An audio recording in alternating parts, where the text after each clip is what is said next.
Industrial Design, Bratislava's heating plant turned co-working space.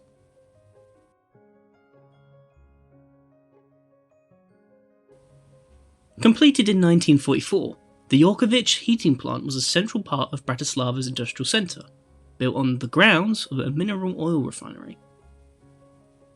The building fell into disrepair after its closure towards the end of the 20th century. Although the functionalist building was declared a National Cultural Monument in 2008, it would take another decade for reconstruction to begin. The plant has undergone extensive renovation and reopened to the public as a modern co-working centre called Base for Work. In total, there are 3,900 square metres of flexible working space, with a capacity of approximately 450 places. A new 5-storey building has been placed in the interior of the boiler and turbine hall. Industrial elements of the heating plant pay homage to its history. The entire interior is dominated by concrete hoppers, originally used to store solid fuels.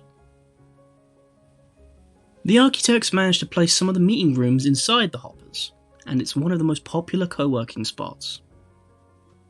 To read more about industrial design, explore our building refurbishment and fit-out category. Read more at TWinFM.com.